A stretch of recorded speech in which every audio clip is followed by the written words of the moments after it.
and provides leadership to many of our organizations. And as you all heard, an outspoken advocate for trying to diffuse the stigma around mental health. And so I'm pleased to introduce a message from Eric.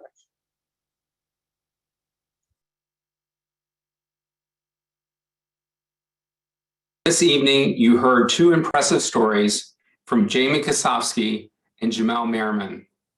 They shared candid and meaningful insights into their personal journeys. Nearly 2 years ago, I made a speech of my seemingly hidden disorder. I disclosed that I had bipolar disorder, a severe and chronic disorder facing 2 to 5 million Americans. Despite the stigma, the condition is not rare, but often misunderstood. Perhaps this is understandable. Who would believe that a seemingly normal guy like myself, with a great family and an extraordinary wife, could suffer from deep, dark thoughts and often suicidal ideation? The inner pain of mental illness is simply not explainable. It is truly painful and real. It is excruciating yet invisible. What comes to be hurtful to me is when someone says that a person is strange, he talks too much, or perhaps he talks too little. Instead of commenting on this person's disposition, call him later the next day and ask if he's doing okay. Say you just want to check in on him, see how he's doing. For someone with mental illness, for someone without mental illness, these feelings seem unfathomable. I've often wondered how I can be plagued by such dark, disturbing thoughts at times. We are often stigmatized during mass shootings when the murderer is said to be bipolar. Suppose there's 25 mass murders and 25 of those murders are bipolar.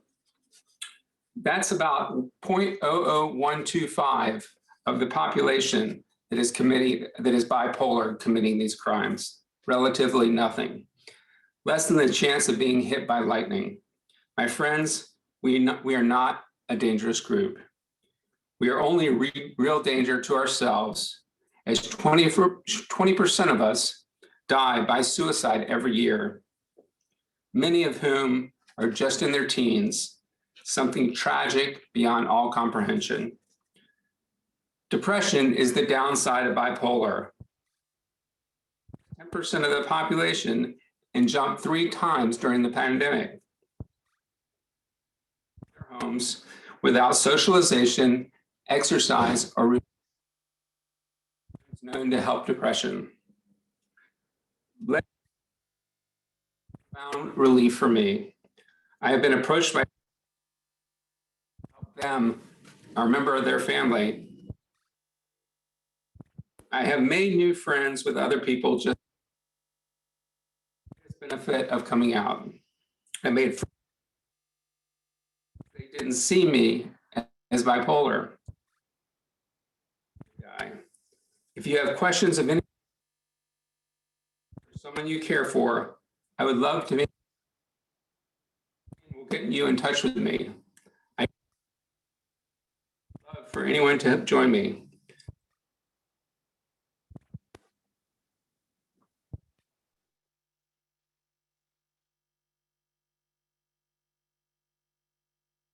Thank you so much, Eric. That was beautiful. And I know we had some technical difficulties towards the end, but we did record it, so we will be able to share a full recording with everyone. We want to thank you all for joining us. We want to thank Jewish Family Services. We want to thank all the panelists. We want to thank all the speakers, all those who asked questions, and all those who answered questions. Thank you so much. And the main thing is we have to look out for each other. We are all responsible for each other, and we have to get through this together, face the challenges head on. And let's be resilient, and we're going to get through this. And God willing,